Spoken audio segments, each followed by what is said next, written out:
Good afternoon, everyone, and welcome to the January 20th, 2026 meeting of the Richmond Redevelopment Commission. First thing that we have to do is call the roll. Would you please do that, Beth?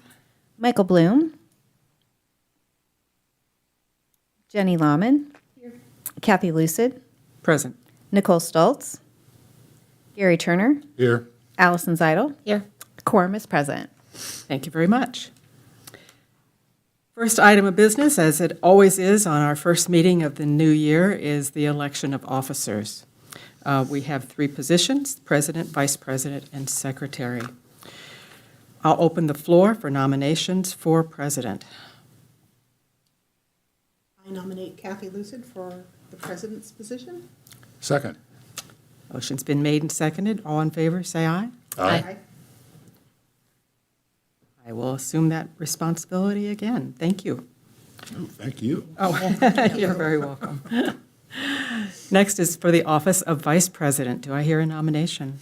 I'd like to nominate Gary Turner for that position. I'll second that. Motion's been made and seconded. All in favor, say aye. Aye. Aye. Thank you, Gary, for serving, Certainly. It's an easy job. unless I'm not here. And the last one is secretary. Do I hear a nomination? I nominate Allison Zeidel for that position. Second. Motion's been made and seconded. All in favor, say aye. Aye. Opposed, same sign. Allison, thank you. Thank you. Okay, next item of business is the review and approval of our meeting minutes from October the 21st, 2025. If everyone's had an opportunity to review, are there any changes or corrections? I'll move to approve the minutes. Second. Motion and a second. All in favor, say aye. Aye. Aye. Opposed, same sign. Minutes are approved. Thank you. Next up, we have our financial review.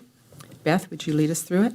Absolutely. These are our financials as of November 31st. We are in the process of closing out 2025, and we will have at our February meeting, we should have both December year-end and January financials at that time. In our allocation area number 1, we have a total available for new projects of $2,710,901.88. That does include our bond obligations as well as our set aside for Richmond Community Schools that we have listed there. Do we have anything to deobligate at this point? We do not at this time. Thank you.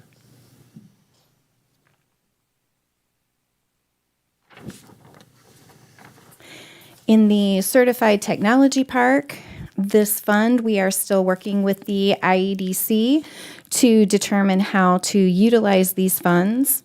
So we will continue working with them so that we will understand how we can utilize those. We currently have unobligated $2,047,853.90 in that fund. The Johns Manville Fund, we currently have available for new projects $1,143,544.55, and part of that is earmarked for Richmond Community Schools as well. For the Heartland area, the Blue Buffalo, we have $44,157.24. And with the Midwest Industrial Park Fund, we currently have a negative $9,879.39. As you'll recall, in December, when the last payment is made, we reconcile this account, and that will end up being zero at the end of December.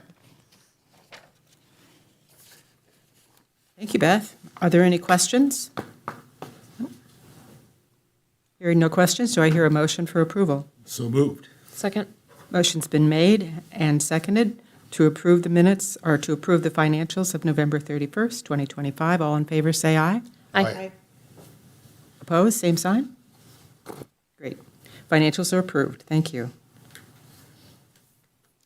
New business today, we do not have any resolutions to address today, but we do have a couple of presentations. And I understand that we have a review of the food and beverage support. Yes. Beth, would you like to introduce that? Yes, thank you. Jason Semler from Baker Tilly is here. As we move forward with the approval of the food beverage tax for the use by the Parks Department, there will be funding that comes with that and potential bonding and potential bond anticipation notes to help those projects move forward faster. So Jason is here today to give us a high-level overview of that process and how that might work. Okay. Welcome, Jason. Morning. It's Jason Stiller from Baker Tilly, serving as financial advisor for the Redevelopment Commission in the city of Richmond. As Beth said, just kind of very preliminary discussions on how some of these projects that are being discussed that may be funding from the new food and beverage tax that was just recently adopted. As you know, it's going to take a few months for that revenue to start being collected. So I think one of the things that we've talked about was we'd like to have some history that's going to be coming in monthly. Some history there of that revenue. We have an estimate about $1.5 million is what we think the city may receive on an annual basis. But it'd be good to have, like I said, a few months of kind of just to confirm that that is kind of where we're thinking that we're going to be receiving before we make a commitment on a potential bond to fund some of those projects. So we talked about waiting till maybe later this fall before we would actually issue a bond payable from that source. But I think some of the projects that are being discussed, to get them done in the timely manner that the city and the Parks Department would like to, if we could do some financing before then and get the money up front and then do a longer-term bond once we have a better idea what that revenue will be. That way we can accomplish the goals of the city and the park and getting some of those projects done this summer, but not doing a full commitment on the structure of the financing until we have a better handle on the revenue stream. Mm-hmm. So one of the things that we've talked about, and that we've done this, I don't think we've done this with the City of Richmond or the Redevelopment Commission, but we'll do a short-term financing. It's called a bond anticipation note. Utilities do this a lot when you're wanting to fund a project up front, but you may not have the revenue stream or all the information on hand, but you need some money up front. So what you typically do is similar to what we do through a bond that we've done before, you'd approve not only the bond, the long-term bond, but you'd approve a bond anticipation note. So in this case, there's a number of projects that we want to fund, or at least talking about funding. Some of them are we need the money sooner rather than later, and sooner than others. So we would do a bond anticipation note for a certain amount, receive that money to start doing the projects that you want to do now, wait until later this summer, fall, when we have a history of the revenue stream, also when we have more information on the other projects that you want to do, and then we do a long-term bond to take out the ban and also fund those additional projects. But for the original approval process, we would be approving the ban, kind of the smaller financing, and the more larger long-term financing at the same time. So that kind of accomplishes, I think, everything that the city and the Parks Department wants to do, be able to fund the projects that you want to get funded immediately now, as soon as possible, but then also wait until we have more information on the other projects, but then also on the long-term financing. So one of the things that we talked about, Beth and I talked about, is that, long-term financing, the intent would be to use food and beverage. And we will structure it so that the anticipated revenue that we're anticipating, like I said, $1.5 million, that will be more than enough to cover the annual bond payment. But as we've talked before, and we've issued TIF bonds, tax increment financing is kind of a risky revenue stream because it could change because of appeals and tax rates and things like that. To issue bond on a revenue stream where there is no history would also be kind of risky. So what we've talked about is, again, have not brought this up to the council yet or the Food and Beverage Committee, but kind of wanted to start here first. Is we thought about issuing bonds just general revenues of the city with a property tax backup to get the best interest rate, because even on our TIF deals, we've talked about using property tax backups to get a lower interest rate, even though we can show the tax increment sufficient to cover the bond payments. But that property tax backup gives whoever buys the bonds more comfort level that the bonds are going to get paid. Worst case scenario, if there's no TIF or there's no food and beverage, the city or the Redevelopment Commission has the ability to levy new property tax to make sure those get paid. So very, very secure bonds. And that gives us the lowest interest rate, and then you pay less fees. But the intent would be able to use food and beverage. But again, since that's not, there's no history, we thought an additional security that the council may consider is using potential TIF. Wouldn't necessarily have to pledge the TIF towards the bonds, but knowing that if for some reason the food and beverage doesn't come in as anticipated in the future, that the city has the ability to use that TIF to maybe cover any shortfalls, if there's any. Also, during that bond anticipation note period that we would issue before we do the long-term bonds, the banks will want to get paid interest during that period. So we can either borrow more money to pay that interest or wait for the food and beverage to come in, or we could use some TIF to help pay that interest during that time period. Don't know the amount yet. Again, this is just all kind of theory. Just kind of wanted to bring this to your attention. These are kind of things that we're discussing just to see if you're even open to them, or if you're not, then we know we can go to Plan B.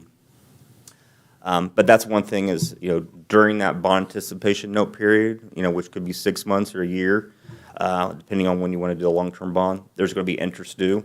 We could use TIF to help pay that interest so we don't have to borrow it and have a larger bond issue.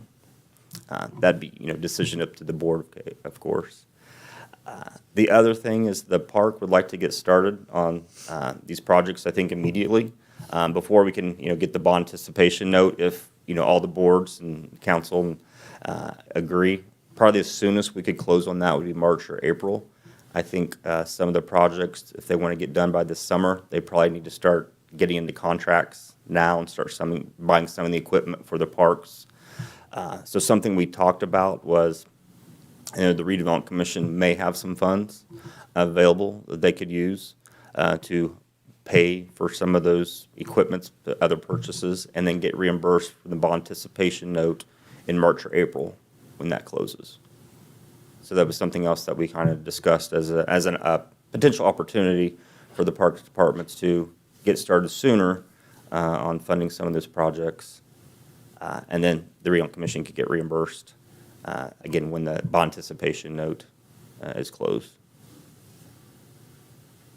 I know I've thrown a lot out at you the first time you've heard this, but these are kind of things as we were brainstorming on trying to get some projects funded in a timely manner, this is one of the solutions that we came up with. So am I hearing two separate alternatives here? No, it's really just one. Kind of run the Redevelopment Commission. Again, this is just kind of option one, I guess. And we don't know the dollar amounts yet, but there's some certain amount of money that kind of is needed immediately to start buying equipment and getting into contracts. So the Redevelopment Commission could lend that money to the Park District, to the city, to do those projects. And then in March and April, we would do the bond anticipation note to fund the remaining part of those projects, reimburse you for whatever you lent, and then later this fall, do a larger bond issue that would take out that short-term financing and do all the projects that's being discussed. And does that have an impact on redevelopment funds? We could, where our thought process was not have the Redevelopment Commission pledge any TIF, but just say the Redevelopment Commission is willing that if the food and beverage didn't come in sufficient enough to make the bond payment, that the city could use TIF to cover the shortfall. Gap funding. Mm-hmm. Yeah. And Allison, you you said had a you question. you didn't know the amount, but do you have a range? Do you have anything? I think for the bond anticipation note, maybe 4 million, 4 to 5 million, and then long-term bonds, maybe 7 to 8 million. And how much in the short term? Probably the 4, or that I don't know, like the original funds on hand, I don't think that's been discussed. Okay. How do we use TIF money to pay this off in consideration of the fact that normally it has to be to the benefit of the district in order for us to use the money? Yeah, and that is one thing that we would have to confirm, that any of these projects that we're talking about, that they are in serving or benefiting the TIF area. So that is, and we'd have to make sure that those projects are also in your plan, your economic development plan, which I think we're confirming that right now. But no, you're exactly right. There are some other findings that we have to make sure that we meet before we could use the Good. TIF. I was a little concerned. Yeah. I think, We were dipping in the piggy bank a yeah, little. no, I there think we've to, talked about that. I think most of the projects are probably in the downtown TIF area, which is what we're talking about. So I think we could probably make the case that it serves our benefits pretty easily. Yeah. And we also have the projects listed in our plan because they are incorporated by reference by being part of Richmond Rising. I see. They're the projects where Richmond Rising and the Parks Master Plan come together, or, okay. Okay. Yeah, the one thing that Jason didn't mention that we would have to do if we were to move forward with this is we would have to amend our spending plan that we submitted to the state because we did not contemplate this when we put that plan together last year. So we would have to amend that to add whatever we might do to that plan. Correct. I know this is just a heads up at this point, but what kind of timing do you think we're facing? We'll be introducing this to the food and beverage implementation team at their February 10th meeting. So we'll be having a conversation at that time. So it wouldn't make it back to us until maybe March, maybe April? Or would it be a quick turnaround? It could be at your February meeting. I mean, I think Okay. just because if everyone is receptive of this idea and the timing, trying to get the money to the city as quickly as possible, we were going to try to be at your Try to February push it meeting. through. Okay. Yep. But, we'll go at your speed and the council speed. Okay. Other questions for Jason at this point? Nope. Why don't we use Thank the you. certified tech park money for this? We don't have permission. We talked about that, too. Yeah, I'm sure you did. yeah, unfortunately. Thank you very much, Jason. I appreciate it. Thanks, Jason. Our next item of business is a presentation by the Board of Aviation on the terminal project. And we have someone speaking to that, yes.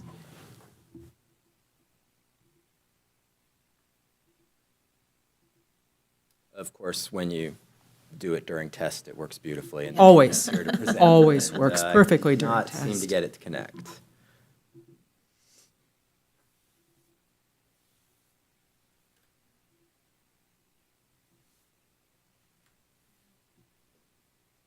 The tech park would be nice for the WCTV RCS collaboration as well. No, just sitting there. Just driving me nuts.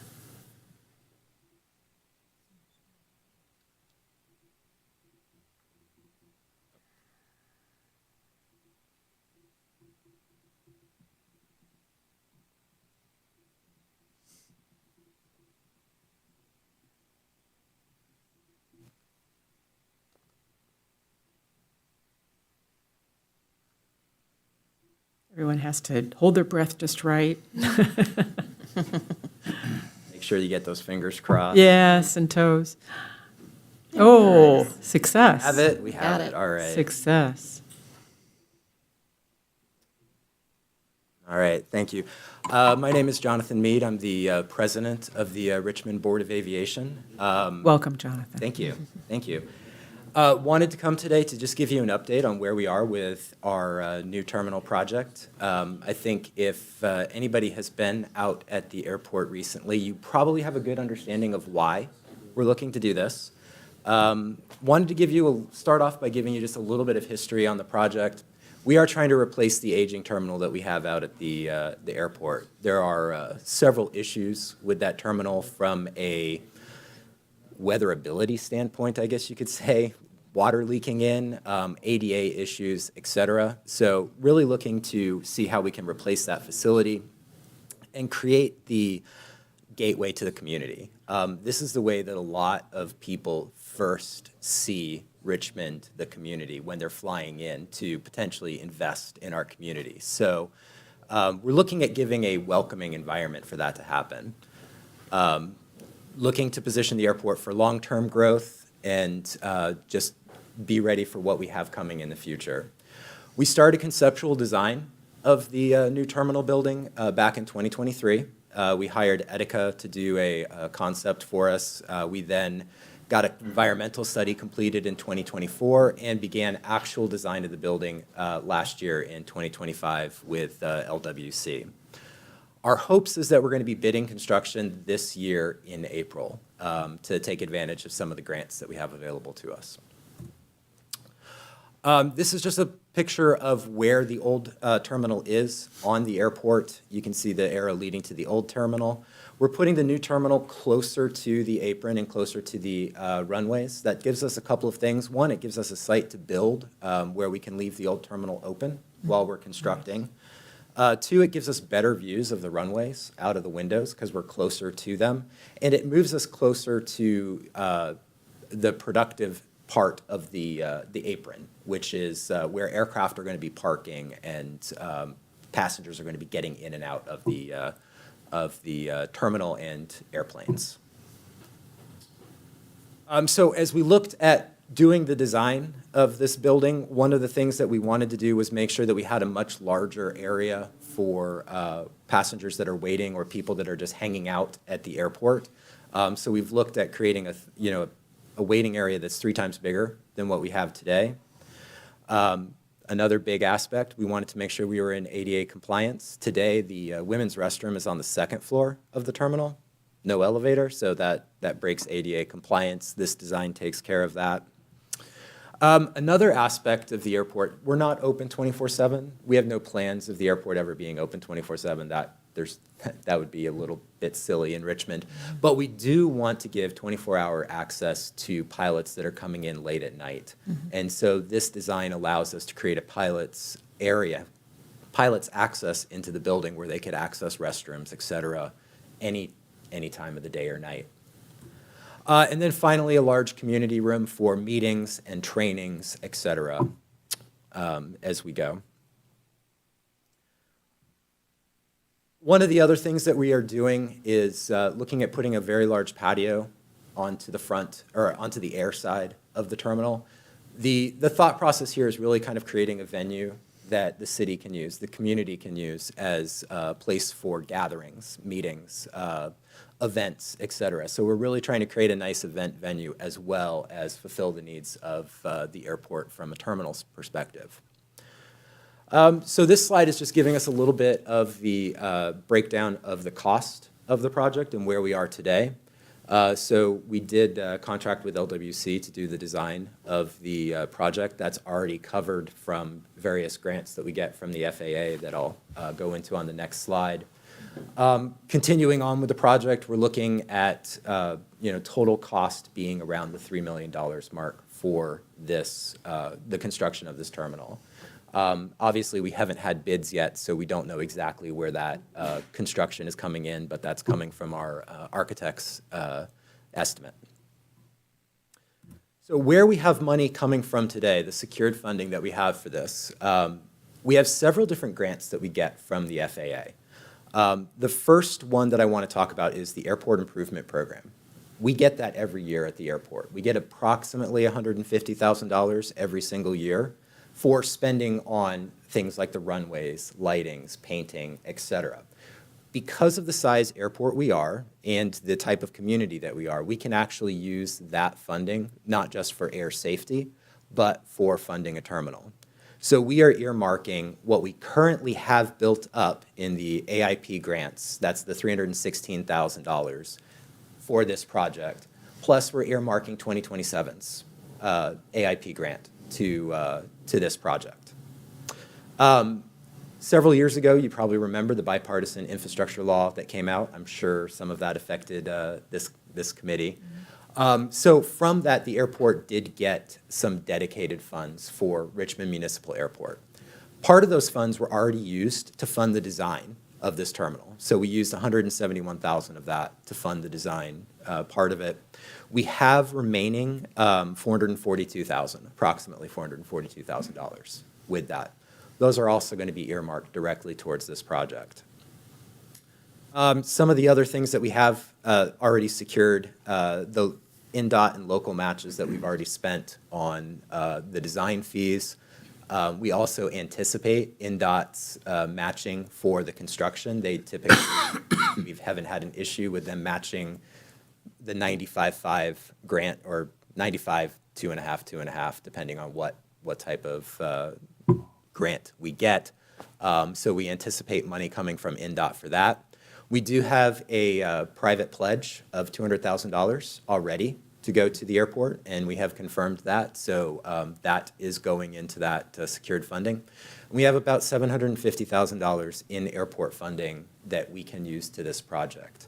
That really kind of cuts us down in the airport budget to be bare bones to where we need to be for emergency funding purposes, because we do have to maintain somewhat of a balance to make sure that if there is an accident or something happens and we need to make a quick change for air safety, that we can do that. Currently, we're looking at a shortfall of approximately $1 million for this project. So other areas where we're looking for funding opportunities to come from. First of all, we just recently applied for another FAA grant. So a part of the bipartisan infrastructure law was a competitive terminal grant, and basically that was, it was several billion dollars. I can't remember the exact numbers, but a portion of that was set aside directly for airports of our size all across the country. It's been going on for 5 years now. We're in the last year of that. And so we are hoping to get that grant. We've got a couple of things going for us. We are going to have a shovel-ready project, which is a plus on the FAA's side of things. Plus, the FAA has already paid for the design. So we're hoping that that, also helps us bolster that opportunity of getting that FAA competitive terminal grant. If we get that grant, we're golden. So we have a good opportunity with that. But we can't put all of our eggs in that basket because that is a competitive grant. We are competing against other communities of our size all across the country. So with that being said, we have a couple of other opportunities that we're looking for. We are looking for more money from the community to help with the funding of the terminal, offering up naming rights to the building itself, offering naming rights to the individual areas within the building, a donor wall, et cetera, looking for all of those. And which brings me to where we come before you today is one of the other options that we are looking at is the potential coming back to redevelopment if we still have a shortfall after some of these other community funding opportunities or if we don't get the FAA grant. The good thing about this project is going to go across years. So we are looking at if we do bidding in April of 2026, probably won't be able to start construction just with the timing of FAA approvals and that sort of thing until, mid-fall of 2026 was when we'd be starting potentially to move dirt. So we would be doing construction across 2026 and 2027. So that's something that we have going for us when we are asking for money from redevelopment or any of the other areas that we're looking to potentially ask for funding from. And that's really where we are today, and gave you a few pictures of that new terminal building. I do have sets of those if anybody would be interested. I could provide that digitally for you with some of these renderings, but any questions? Looks great. Yeah. I would love the sets. Big improvement. Electronically, if you can do that. Yeah, definitely. I can get those to Beth, and I'm Thank you. sure she can send them on to you. I was just in the terminal 3 weeks ago, and it needs I'm some sorry. work. It needs some work. It was very comfortable for the person flying in, and they were you all were very accommodating, but it definitely needs some help. Our for sure. our staff does a great job Yeah. of keeping up what What you've got, yeah, with what we've got. absolutely. But yeah, Sure. we definitely need a new building out there, so. When will you know about the financing? The competitive grant, we are hoping to know by that April timeline. But historically, the FAA has not been speedy with these decisions. The last couple of years, it has been about 4 months before they made a decision on that. Normally, like the last 4 years that they've offered this grant, they've put out the notice for funding back in the fall with applications due more like the October timeline. So this last year got pushed quite a bit further in the cycle than it normally has. So, I mean, there's a little bit of hope that because they pushed that date out, that potentially they're going to make decisions quickly.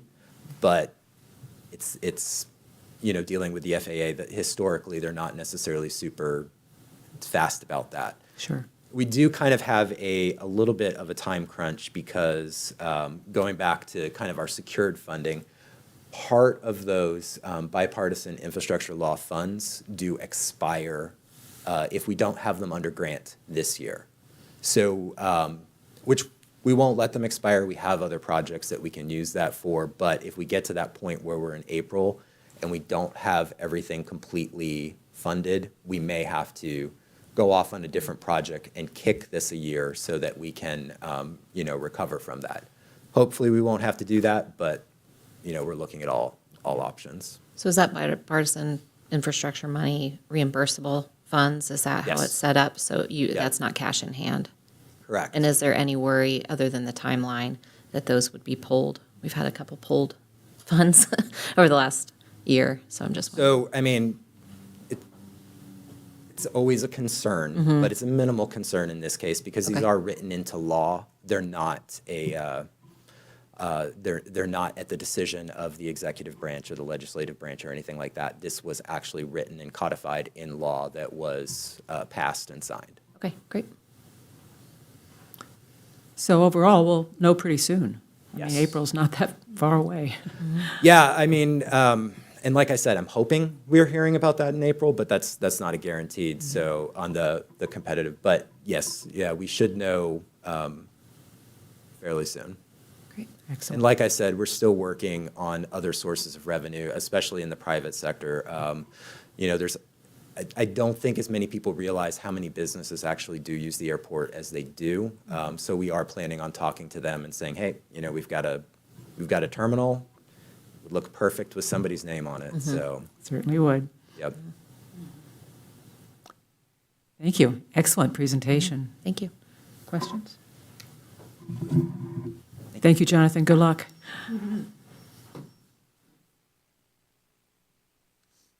We have no old business. Beth, is there anything else that needs to come before the commission today? No, I think the last thing would just be to confirm that we're going to continue with this meeting time through 2026. That work for everyone? It's good for me. Confirmed. Okay, hearing no new business or any further business, do I have a motion for adjournment? So moved. Second. Motion's been made and seconded. All in favor, say aye. All right. Aye. We're adjourned. Thank you very much. Thanks.